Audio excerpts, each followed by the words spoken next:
Je voudrais du soleil vert, des dentelles et des théières, des photos de bord de mer, dans mon jardin d'hiver. Je voudrais de la lumière, comme en Nouvelle-Angleterre. Je veux changer d'atmosphère, dans mon jardin d'hiver. Ma fleur, sous la pluie de novembre, tes mains qui courent, je n'en peux plus de t'attendre. Les années passent, il est loin, là je tombe. Nul ne peut nous entendre. Je voudrais du Fred Astaire. Day 1145 of the Trump administration, leaving 239 days to go until our 2020 presidential election. And our current president is facing what is easily his largest leadership crisis, serious business that involves the loss of human life. He has also become a part of the story as of today, when several people who've had contact with him, including one guy who flew with him on Air Force One today, have agreed to quarantine themselves because they have come in contact with the virus. And our vice president didn't know this evening when asked if our president had been tested for the coronavirus. Turned out he has, and he has not been tested for the coronavirus. The spread of it is changing life in America as it already has overseas. The U.S. has about 700 confirmed cases now. And here is what the Surgeon General said about the government response today. We are shifting from a containment posture, where we're trying to keep the virus out of communities, to one of mitigation. We expect the number of cases to go up rapidly. This was a terrible day on the financial markets. The Dow fell over 2,000 points. Most people live their whole lives without seeing something like that. Indeed, the largest single-day point drop in history. The sell-off was so intense that just after the opening bell, trading was halted as a precaution for the first time in more than 2 decades. Oil is now at its lowest price in decades. Russia and the Saudis are fighting over price, which will crush some of the smaller players in the market, no doubt. And earlier tonight, just a few hours after the markets closed, Trump appeared at the now daily White House coronavirus briefing to tell the nation that he's focused on dealing with the economic fallout from the outbreak. We just attended a very important task force meeting on the virus that everybody is talking about all over the world. No matter where you go, that's what's on people's minds, and we are going to take care of. We are going to be asking tomorrow, we're seeing the Senate. We're going to be meeting with House Republicans, Mitch McConnell, everybody, and discussing a possible payroll tax cut or relief, substantial relief, very substantial relief. That's a big number. We're going to be working with companies and small companies, large companies, a lot of companies, so that they don't get penalized for something that's not their fault. This was something that we were thrown into, and we're going to handle it, and we have been handling it very well. And now, as we mentioned, there are questions about the president's own possible exposure to those who've been exposed to the virus. Over the weekend, we learned a person who attended the annual CPAC, Conservative Political Action Conference, a few weeks ago, was in close contact with several Republican lawmakers, including Senator Ted Cruz, Congressman Paul Gosar, Congressman Doug Collins. All three have announced they have chosen to self-quarantine. After his CPAC exposure, Collins was on hand to greet the president by shaking hands. That was just on Friday as he toured the Centers for Disease Control in Atlanta. Congressman Matt Gaetz, who last week showed up to vote on coronavirus funding wearing a gas mask, learned of the first fatality in his own Florida congressional district this weekend. He has since learned he also came into contact with that CPAC attendee. He is now under self-quarantine. But before he learned of his exposure, he boarded Air Force One today with the president after attending a party with the president at Mar-a-Lago. Another Republican lawmaker, Texas Republican Congressman Louis Gohmert, a rapturous Trump supporter, said he too was warned he may have been exposed at CPAC, but he's decided not to self-quarantine and return to Washington instead. The incoming White House Chief of Staff, North Carolina Congressman Mark Meadows, says he's tested negative for coronavirus, but says he'll stay in quarantine until Wednesday because he's learned he was also in contact with the infected person at CPAC. Tonight, White House reporters asked the vice president if the president's been tested. Has the president been tested? He's been in contact with people who were in proximity to somebody who had the virus. Let me be sure and get you an answer to that. I honestly don't know the answer.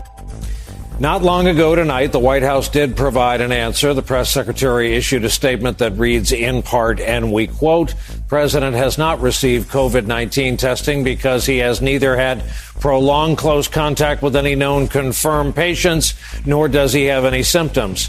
President Trump remains in excellent health, and his physician will continue to closely monitor him." Former White House Chief of Staff Leon Panetta, who also happens to have been a Secretary of Defense and CIA director, notes that this public health crisis is testing the president's credibility. This president has had a hard time with the truth since he entered the presidency and before that. The American people want to be able to trust what the president is saying to them. But in many ways, he's forfeited that trust by the fact that he continues to shade the truth.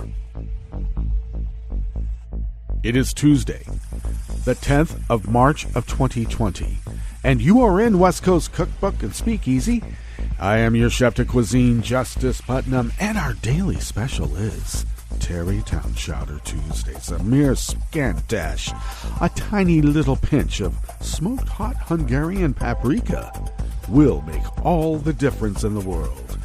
Well, we had not only a global pandemic named so here yesterday, but also it looks like we had a stock market crash, and money market managers and others are trying to keep their clients from jumping out of windows. Boy, it didn't help the farmers.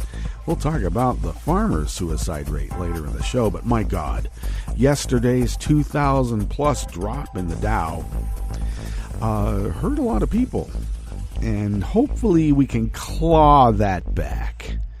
But of course, one of the reasons this happened is that down in Trump's really weird reptilian, hypothalamus, is that he knows that Obama did save the market. So even in his subconscious, when he knows a good market is good for him, he has to destroy what the black guy did. And in just hours, he was able to do that. So a lot of firsts for Trump on tanking the United States economy and our government as well. There will be an asterisk next to his name because he is impeached and will be for all of history, however long that is now. Do we really suspect it will last that much longer? Well, it will, just without us.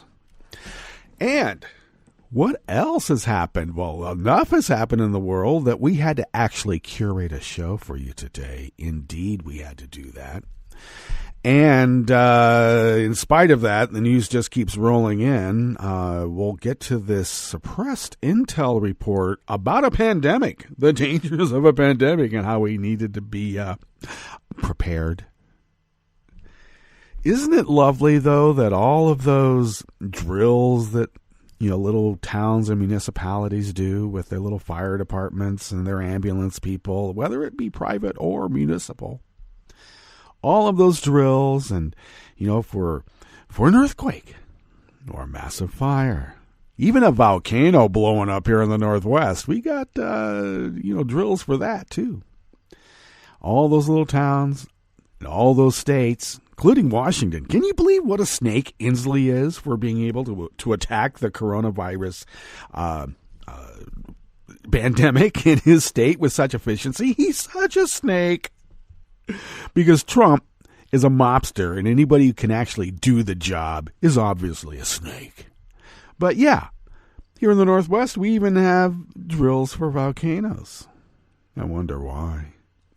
Because being prepared is always better than not being prepared, because Boy Scouts do that. When the Boy Scouts were actually, I like to believe the Boy Scouts, at least at one time, maybe not, but at least at one time they were a credible organization, even though it was a little militaristic and my parents really didn't want me to be there. There were two great transgressions in my upbringing. One was joining the Boy Scouts, and the other one was lying to play sports. Yeah, I said I was the team manager when I was actually getting my name in the paper. Thankfully, my parents never read the high school sports section, so I got away with it until I didn't. Yeah, how did I lose my position of being able to keep the secret of my sports endeavors in high school a secret? Getting letters of intent from colleges that wanted me to play for them. Oops. How did that happen?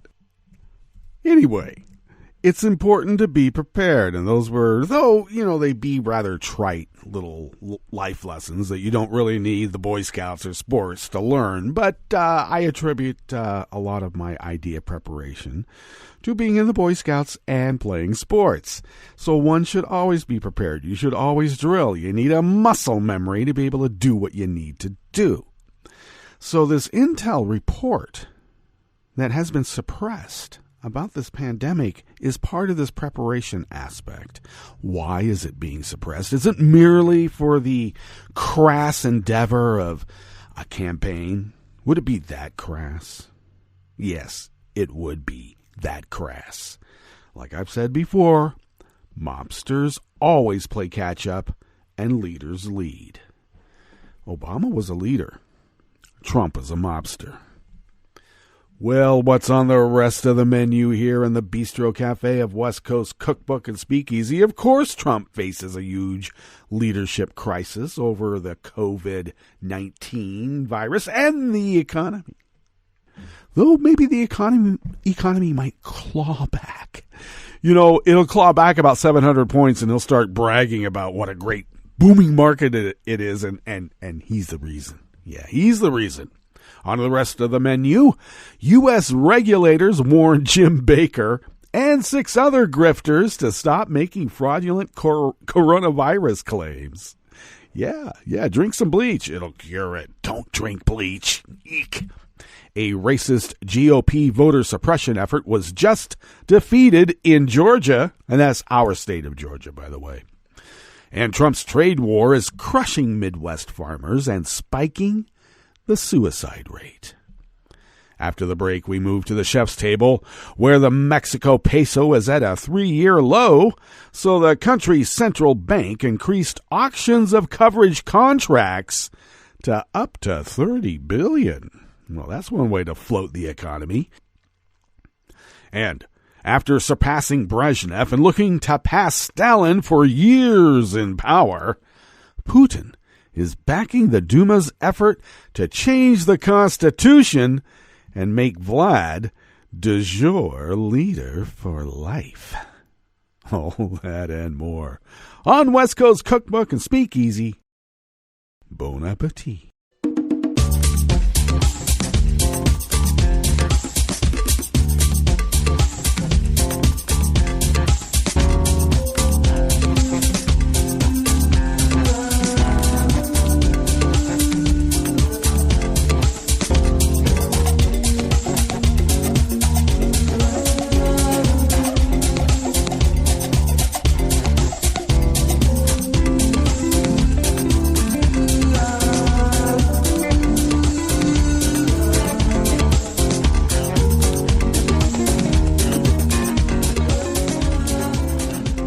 the bottom of our homepage at netrootsradio.com, you will notice the chat room link right by the social media scroll, and Kelly Lincoln monitors the chat room link and most of the social media. Thank you, Kelly.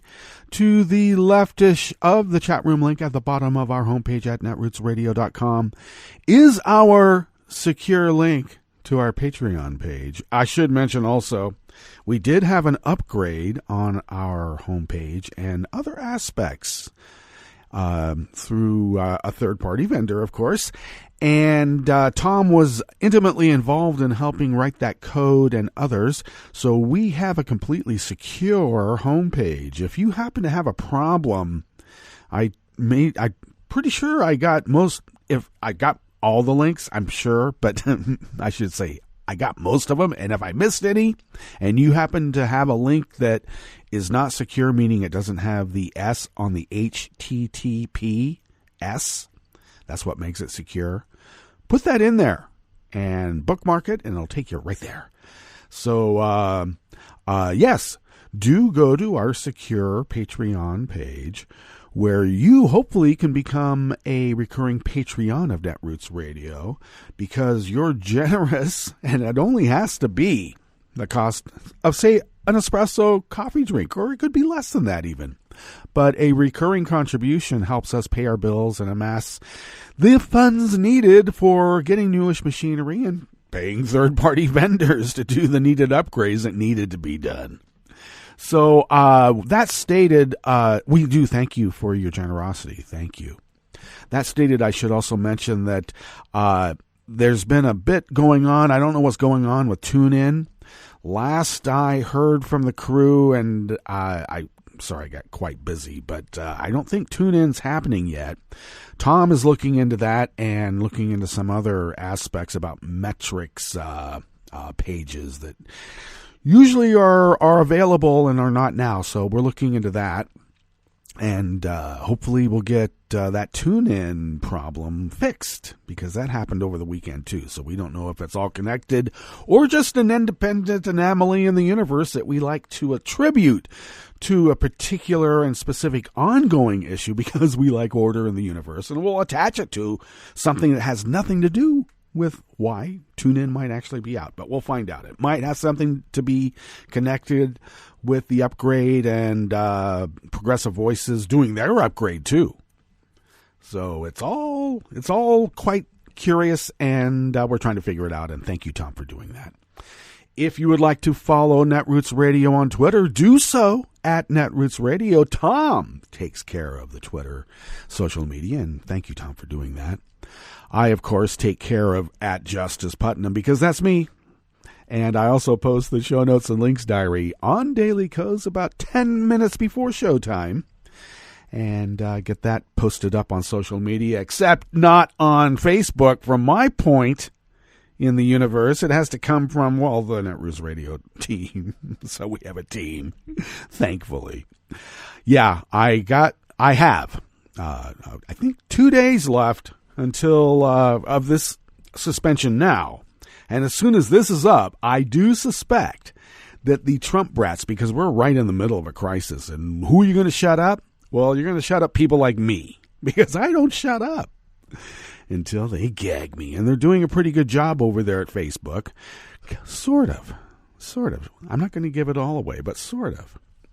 Anyway, ostensibly 2 more days until this suspension is up, and then I'm sure another, I don't know, maybe I'll be banned altogether for a previous transgression of insulting the the Russian asset in the Oval Office and his boss Vlad. All right, if that's the way they're going to play, I guess, Facebook, Zuckerberg.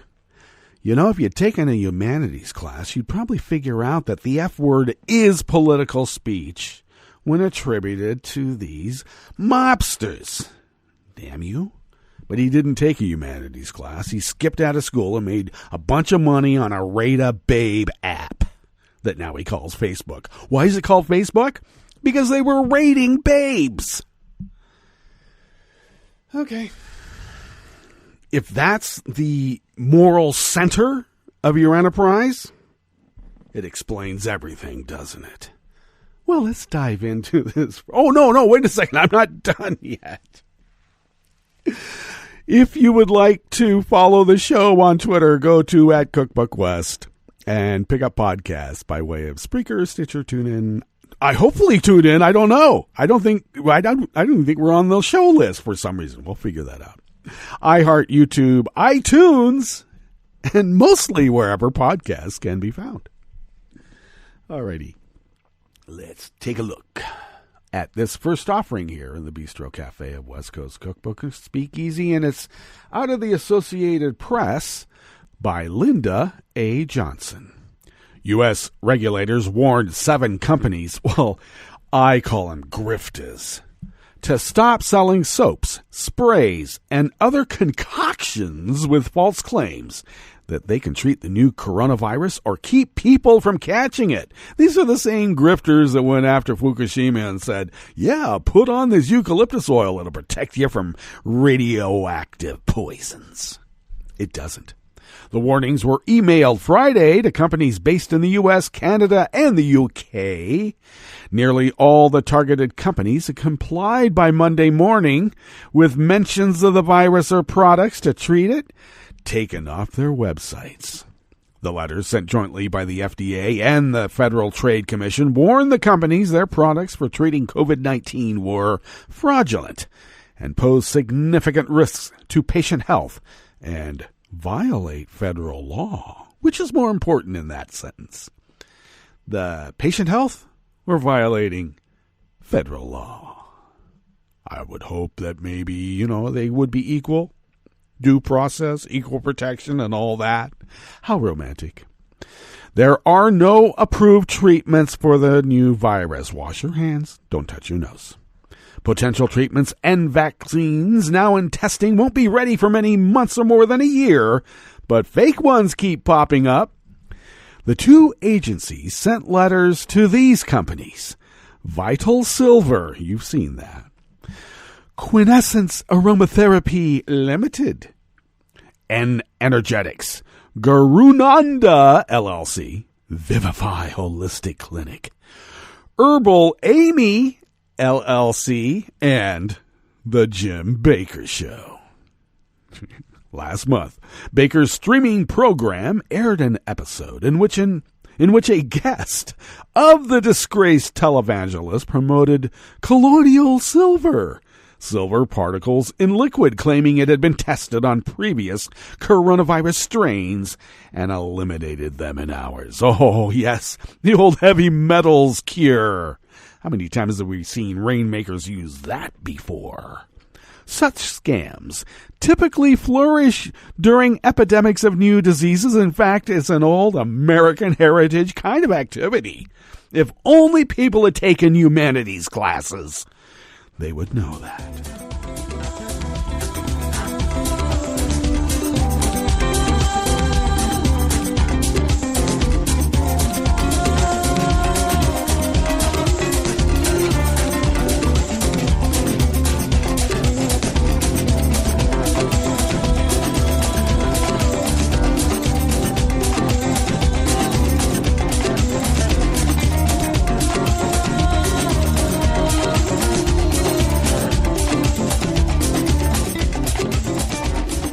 Desai Martin of The American Independent brings us this next offering here in the Bistro Cafe of West Coast Cookbook and Speakeasy, Tarrytown Chowder Tuesdays. Oh, fair warning, roasted corn is always in my chowders, no matter what day of the week it is. Voters in Georgia scored a huge victory over the weekend after state officials and Democratic groups announced they had reached a settlement over a lawsuit regarding absentee ballots. Oh, you know, the one that Kemp was holding so that he could fraudulently win the governorship and kick Stacey Abrams to the curb? Yeah, that one.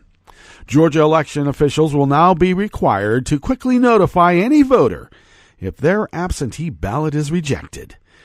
Ballot issues could include missing information or an election official rejecting a ballot because the official does not believe the signature on the ballot matches the signature on file. Under the settlement, state officials must contact voters within 3 business days by email, phone, and mail to notify them if there is an issue with their absentee ballot. A voter would then be given the opportunity to correct the issue.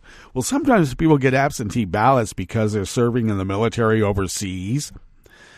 Now, email and phone, I hope that works in getting them informed. I mean, if they're in a firefight and there's like a time stamp on getting the notification back to them, usually you don't leave the firefight to, take care of, some little issues at home. Usually, even in the voting aspect. If officials reject a ballot within 11 days of Election Day, voters must be notified within 1 business day. Georgia's previous law lacked standards for notifying voters when there was an issue with absentee ballots, and the impact of the discrepancy disproportionately impacted African American and other minority voters, because not everybody's fighting a war. Even though most of them are, people of color, because let's be clear. So we're talking about people who aren't able to get out as much, and so they vote by absentee ballot because they don't have mail-in voting like we do here in Oregon, okay? So one way to suppress that vote, when you've had a Parscale little research effort going on to see who's voting and and who they are. And you go out there and you either you pitch them or you reject them. Well, if you're a Democrat, you're just rejected out of hand. And if you're a black elderly Democratic woman, oh boy, are they going to try to keep you from voting. Damn right. And let this be a lesson to you. Listen to black women and you will win these elections. Every time that we have ignored black women, we have suffered the consequences. Let's stop doing that. Damn. The other side knows their power. Why do you think they're trying to keep them from voting? The lawsuit was filed by the Democratic Party of Georgia, the Democratic Congressional Campaign Committee, and the Democratic Senatorial Campaign Committee, known terrorist organizations in the Oval Office assessment, by the way.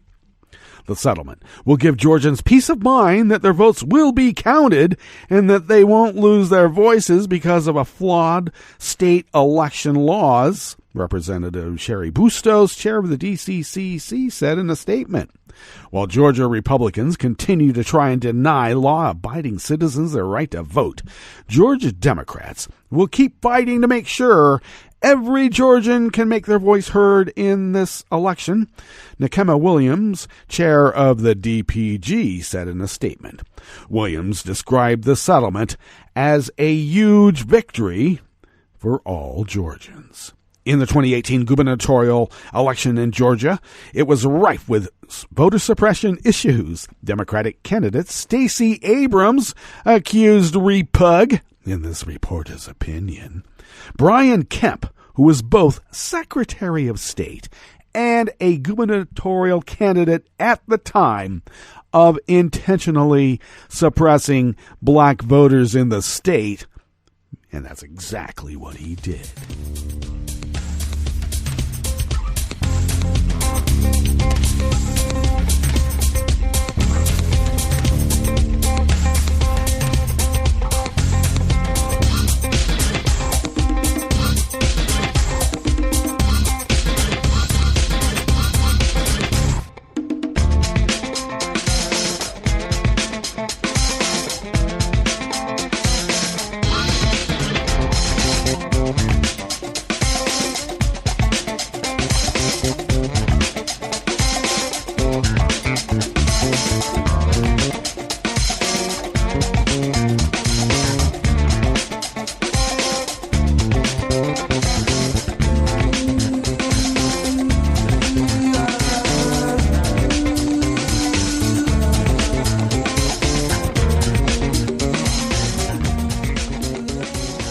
looks like Dan Desai Martin will bring us this final offering here in the Bistro Cafe of West Coast Cookbook and Speakeasy.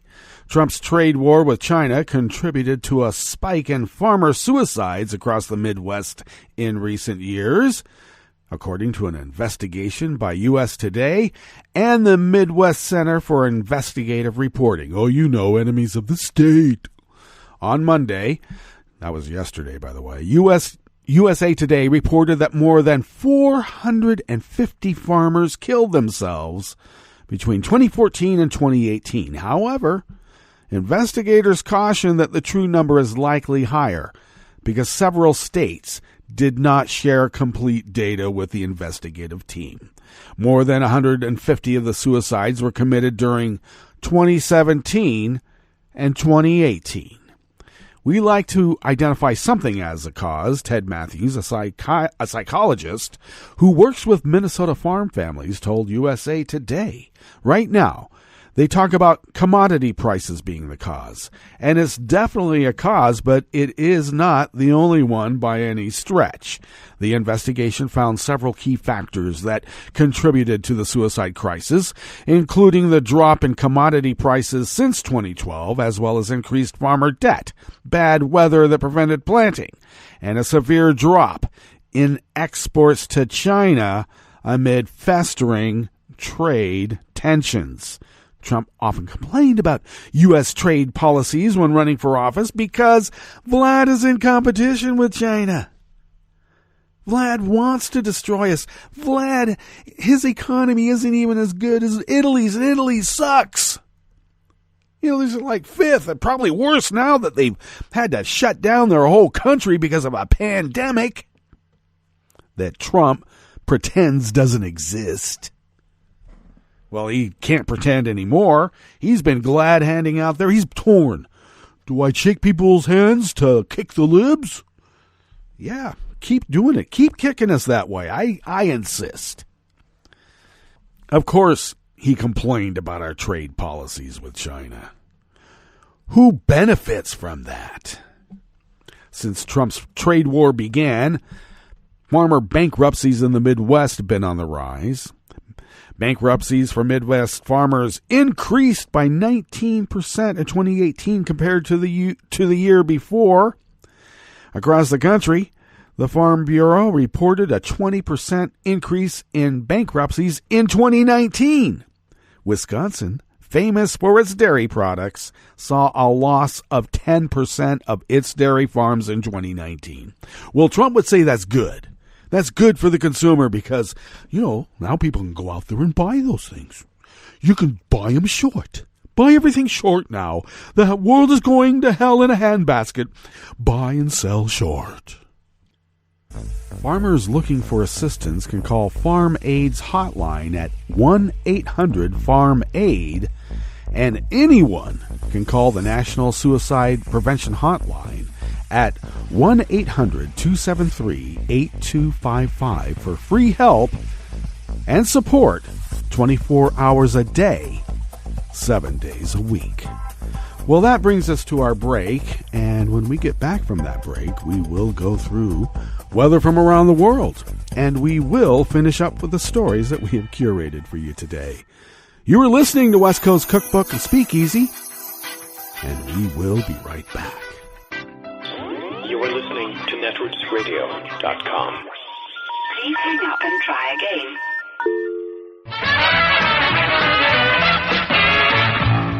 From a point at sea to the circles of your mind, a new force is at work for planetary transformation. New radio for a new Earth.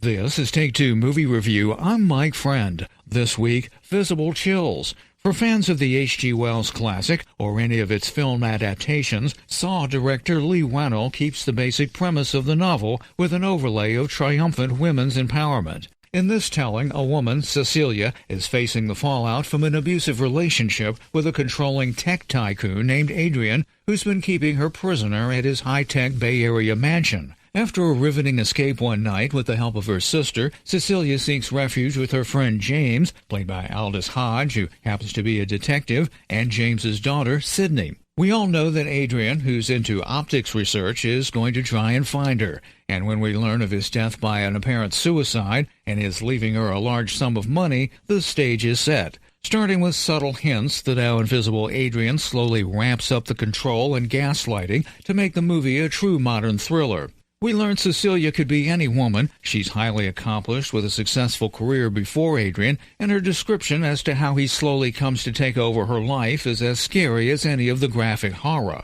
Elizabeth Moss's Cecilia carries the movie. Moss, who's best known for her work on Mad Men and The Handmaid's Tale, is brilliant and physical in this one. She's not just convincing, you feel her desperation at not being believed, and you jump with her when the jump tricks come, and they do. Oliver Jackson Cohen doesn't get nearly the screen time he deserves, but nonetheless makes a compelling and chilling villain. Evil hiding in plain sight is more than just a metaphor in The New Invisible Man, but save for some cheesy dialogue and some plot holes, this is definitely one to catch. This has been Take Two Movie Review. I'm Mike Friend. Catch up with us at Take2MovieReview.com and feed us back on our channel on YouTube.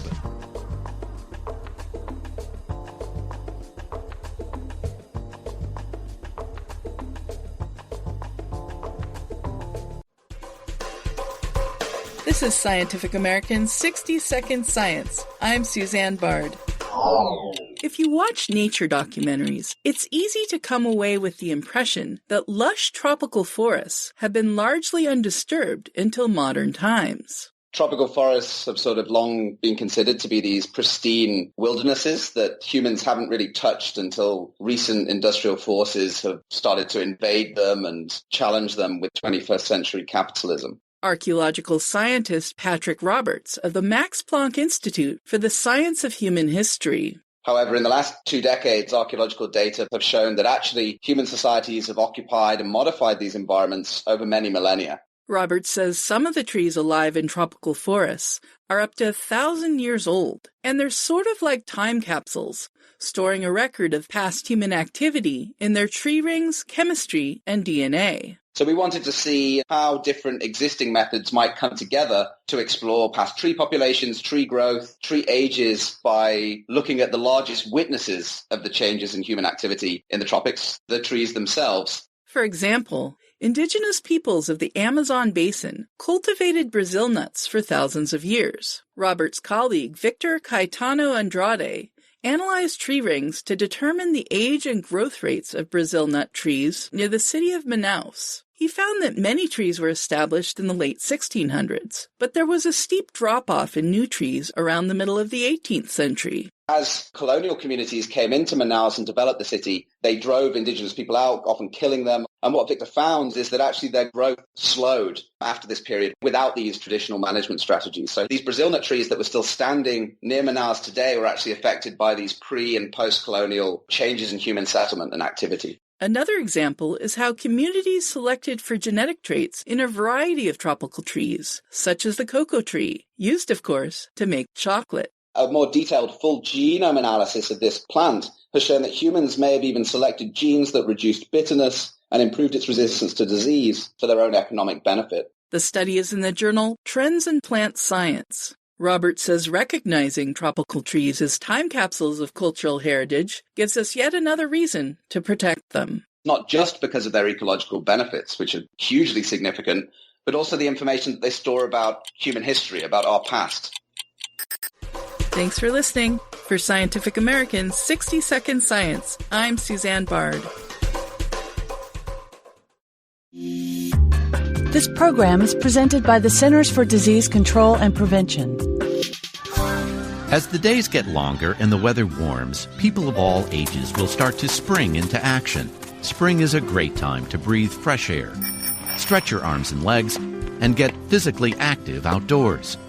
Lack of physical activity contributes to obesity, heart disease, stroke, and other chronic health conditions. Fortunately, many communities are making it easier and safer to be physically active. Neighborhoods across the country are working together to create more public spaces for walking, running, biking, and other physical activities. Adults should get at least 150 minutes of physical activity each week, and children should get 60 minutes a day. If you find it hard to walk to a local recreation center, park, or playground, Learn how to make your neighborhood a place that makes healthy living easier. Visit makinghealtheasier.org for information about ways communities can change to get more people outside and moving. For the most accurate health information, visit www.cdc.gov or call 1-800-CDC-INFO. Hi, it's Tom. Could we humbly suggest your donation to netrootsradio.com? All we've got to run this 24-hour powerhouse of progressive resistance radio is what comes out of our own wallets. And you are our biggest donor. And it doesn't take much, $3, $5. Just go to the bottom of our netrootsradio.com page and hit our secure donate button. Heck, you can even make a recurring contribution, and you'll get a wondiferous pair of Netroots radio stickers for application to your backpack, your bumper sticker, or your banjo. Well, it's up to you which backpack you want to put it on. So donate what you'd like at the bottom of our netrootsradio.com's homepage, because you are our biggest donor. netrootsradio.com. Together, we are Resistance Radio.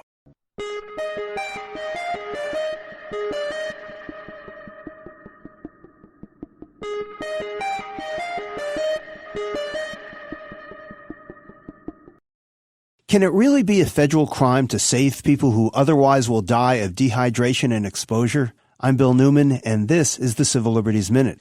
The United States government insisted that the answer is yes when it prosecuted individuals in Arizona who belong to the Unitarian Universalist Church and its humanitarian aid organization ministry, No More Deaths, No Mas Muertes.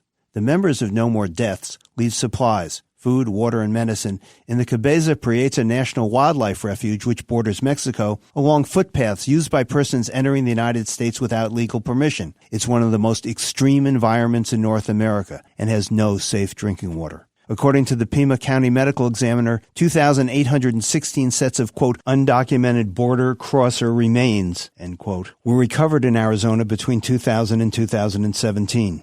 The defendants claim protection from prosecution under the Federal Religious Freedom Restoration Act. And on January 31st, the Federal District Court in Arizona found that their religious beliefs were sincere and that prosecuting them by the government was not necessary to achieve the government's legitimate goals. The court rejected the government's final justification that more deaths could mean fewer crossings as gruesome logic, totally speculative, and unsupported by evidence. The court then dismissed the criminal charges of driving and being and leaving water in the refuge in a victory for conscience and religious freedom in America. The Civil Liberties Minute is made possible by the ACLU because freedom can't protect itself. I'm Rick Smith, and this is Labor History in 2.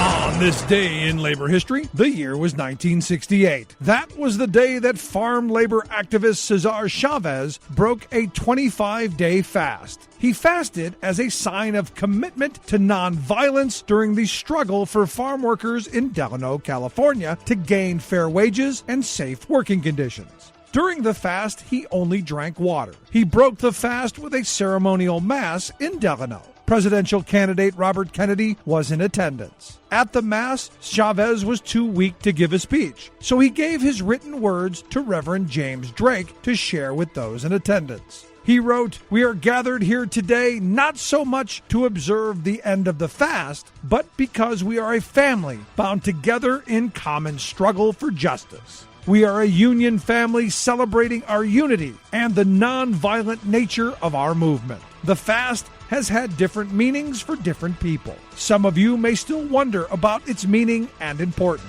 It was not intended as a pressure against any growers. For that reason, we have suspended negotiations and arbitration proceedings and relaxed the militant picketing and boycotting of the strike during this period.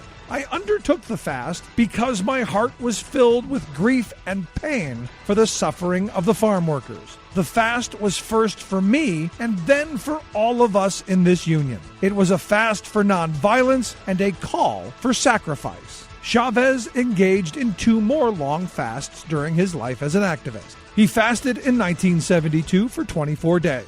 And in 1988, at the age of 61, he fasted for 36 days to highlight the harmful effects of pesticides on farm workers and their children. Like what you hear? Check out more at laborhistoryin2.com. I read the news today, oh boy. It's time for Nicole Sandler's What's News from NicoleSandler.com and the Progressive Voices Network. Worries about coronavirus and the way the Trump administration is handling it, or not handling it, propelled the Dow Jones Industrial Average to more massive losses on Monday, closing down a record-breaking 2,014 points. Nearly 8% after trading was temporarily halted in the morning due to the severity of the slide. Adding to the fears from the virus was the oil wars between Russia and Saudi Arabia. An obviously shell-shocked Donald Trump stood at the podium in the White House briefing room for a few minutes Monday evening, where he said he'll propose a temporary payroll tax cut and paid leave for hourly employees unable to work due to the coronavirus. The notoriously germophobic occupant of the White House is still publicly downplaying the threat posed by what CNN is now officially calling a pandemic, while precautions are quietly being taken all around him. 4 Republican members of Congress are now in self-quarantine after coming in contact with someone at CPAC who subsequently tested positive. Senator Ted Cruz of Texas and Representative Paul Gosar of Arizona were the first to announce, followed by Georgia Congressman and Senate candidate Doug Collins, who said he'll self-quarantine just days after joining Trump at the CDC in Atlanta. So is Representative Matt Gaetz of Florida, who mocked the coronavirus by wearing a gas mask before voting on that $8 billion aid package. But this comes after he rode on Air Force One with the president. Oh, and Donald Trump's incoming chief of staff, Mark Meadows, he appears to have been sidelined before he even begins his new job, as reports surface that he too may have come in contact with a carrier at CPAC. Meadows tested negative, but will still isolate himself for 2 weeks out of an abundance of caution. Although the president was also at the conference and also came into contact with many of the same people, he has neither been tested nor has he changed his behavior. Meanwhile, Italy is halting most travel and locking down the entire nation of 60 million people to contain a coronavirus outbreak that started in the northern part of the country. Israel, too, announced tough new steps to prevent a surge of infections, saying it would place everyone arriving in the country from abroad under quarantine for 14 days. Other countries also took aggressive action to protect public health, including Ireland, who canceled all St. Patrick's Day parades and festivals. Now, about that visit by Donald Trump to the CDC on Friday, yikes. Not only did he not quell concerns, he did as he always does. He lied.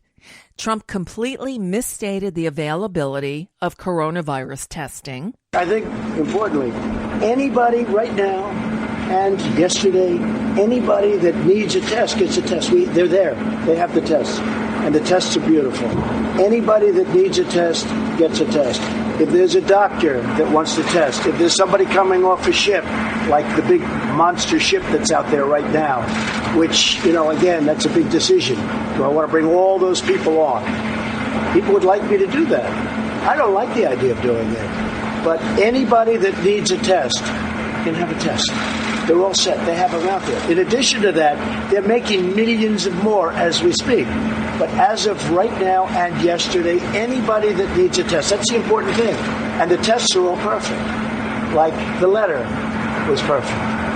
The transcription was perfect, right? This was not as perfect as that, but pretty good. Yes, he did just screw up comparing the tests to his phone call with Ukrainian President Zelensky. That's what he meant when he talked about the letter. He was talking about the phone call. Oh, my God. I couldn't make this stuff up if I tried. He then deemed himself a natural expert in epidemiology. And I like this stuff. My uncle was a great person. He was at MIT. He taught at MIT for, I think, like a record number of years. He was a great super genius, Dr. John Trump. I like this stuff. I really get it. People are surprised that I understand it. Every one of these doctors said, how do you know so much about this? Maybe I have a natural ability. Maybe I should have done that instead of running for president. Oy. And he attacked political adversaries instead of relaying words of caution and advice that some officials have advocated. Many point to Trump's Friday appearance as one of the chief causes of Monday's massive stock market fall. At the opening bell on Tuesday, stocks rebounded, surging 800 points. We'll see how the day progresses.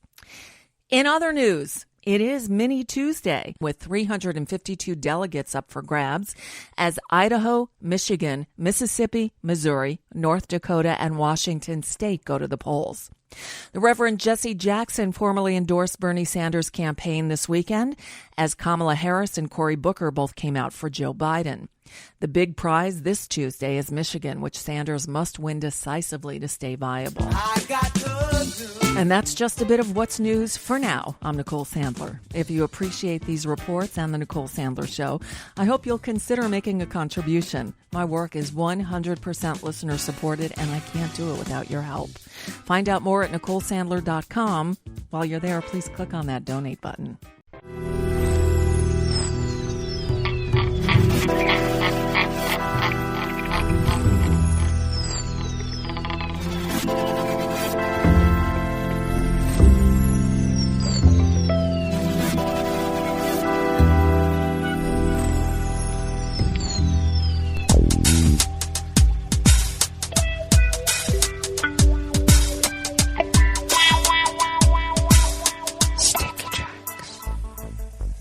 Thank you for accompanying us here to the chef's table at West Coast Cookbook and Speakeasy, Tarrytown Chowder Tuesdays.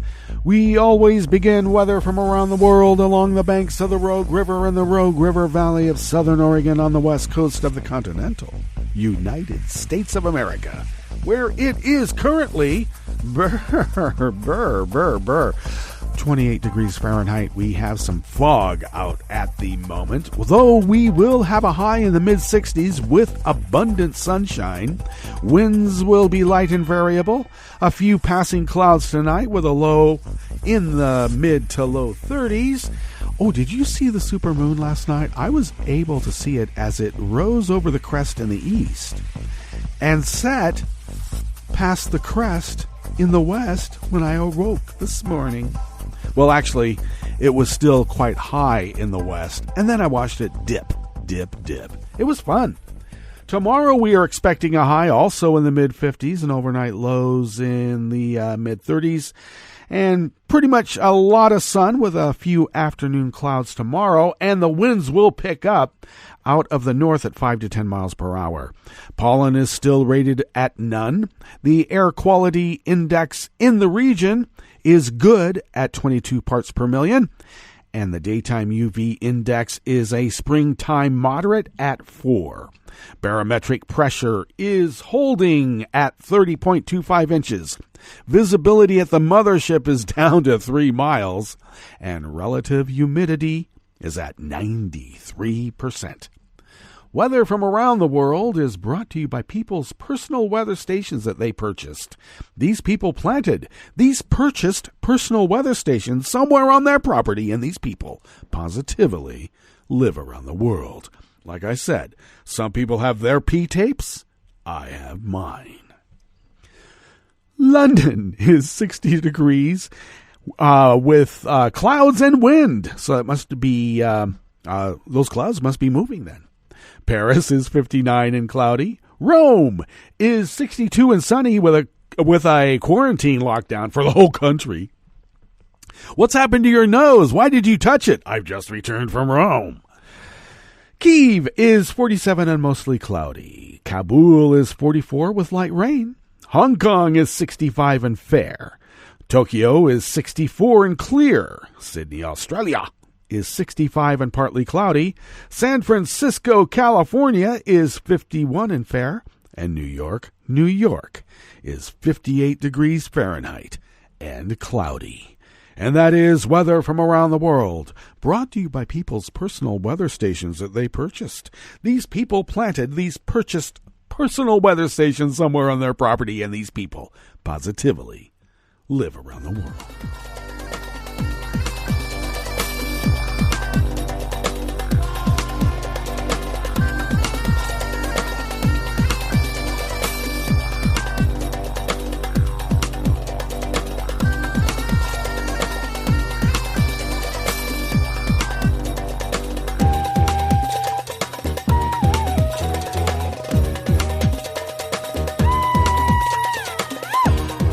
Anonymous worker bees at the Associated Press bring us this first amuse-bouche here at the chef's table at West Coast Cookbook and Speakeasy.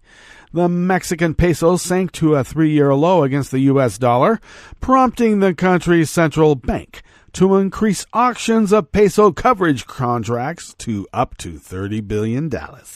The country's stock market indexes also suffered some of the worst one-day fall since the 2008 economic crisis, with the IPC index closing down 6.42% yesterday at 38,730. The peso closed yesterday Monday at an interbank rate of 21.18 to $1, the lowest rate since January 26th of 2017. Wow. Trump was president then, too, though we don't like to use that P word around him. The Bank of Mexico and the Treasury Department attributed the peso's decline to the drop in world oil prices and economic fallout from coronavirus outbreaks around the globe. The central bank said it was increasing the total amount available for auctions of peso coverage from the previous $20 billion to $30 billion to maintain the orderly functioning of exchange markets. The peso had largely appreciated against the dollar since President Andres Manuel Lopez Obrador took office, a fact he often pointed out with pride. Lopez Obrador said yesterday that there is a drop in oil prices that affects us, that devalued the peso, but I think we're going to recover. Well, you can thank MBS, yeah, that Saudi guy, the 24-year-old, killing people, killing Washington Post journalists for exposing the truth, jailing his own family again, so that they don't stand in his way to the ascension of the throne.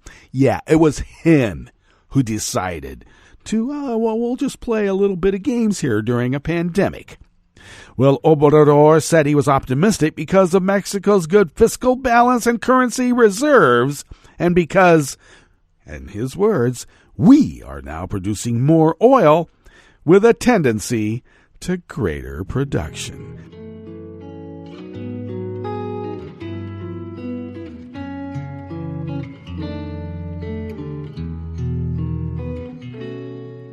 Je te donne ce mon amour pour la vie entière, la promesse de me trouver à tes genoux.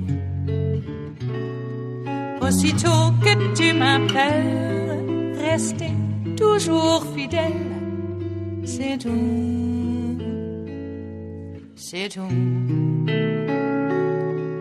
Je te donne tous mes printemps, mes étés de mer, mes automnes quand les feuilles tombent partout.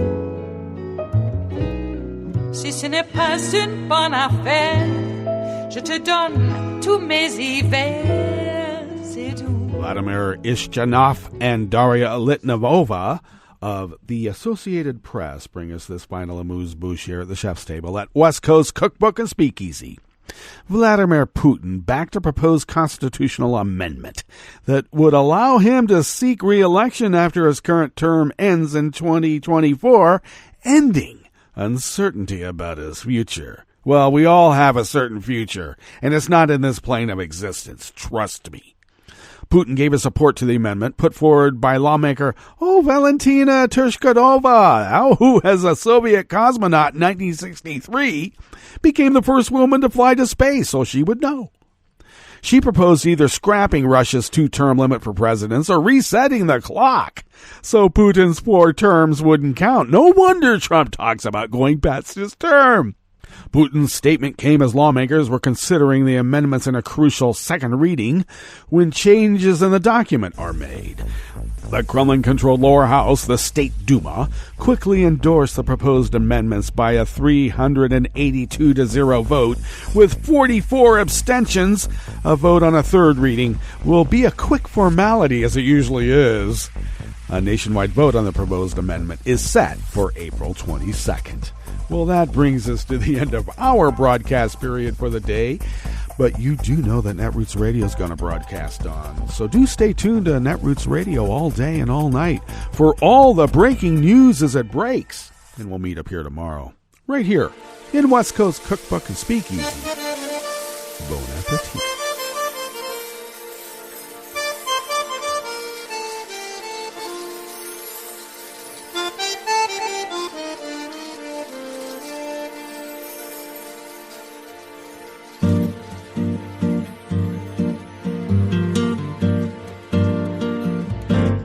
Je voudrais du soleil vert, des dentelles et des théères, des photos de bord de mer, dans mon jardin d'hiver.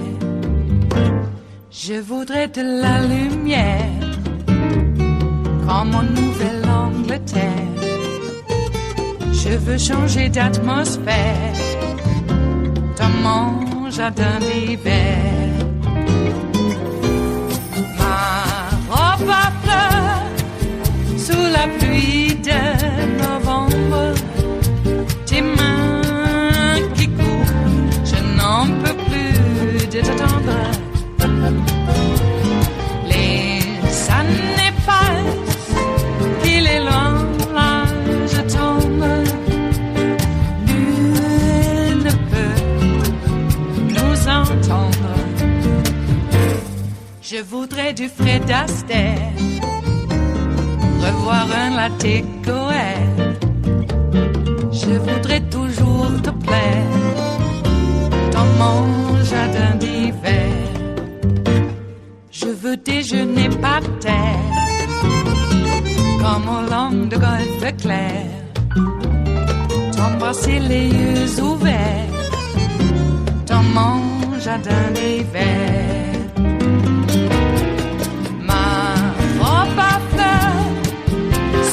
Pluie de novembre, tes mains qui courent, je n'en peux plus de t'attendre. Les années passent, il est loin, là je tombe. Nul ne peut nous entendre. Ba-da-da-dum-di-da-dum. Ba-da-da-dum-di-da-dum. Ba-da-da-dum-di-da-dum. Dans mon jardin d'hiver. Ba-da-da-dum-di-da-dum. Ba-da-da-dum-di-da-dum. Ba-da-da-dum-di-da-dum. Dans mon jardin d'hiver. Dans mon jardin d'hiver. Dans mon jardin d'hiver.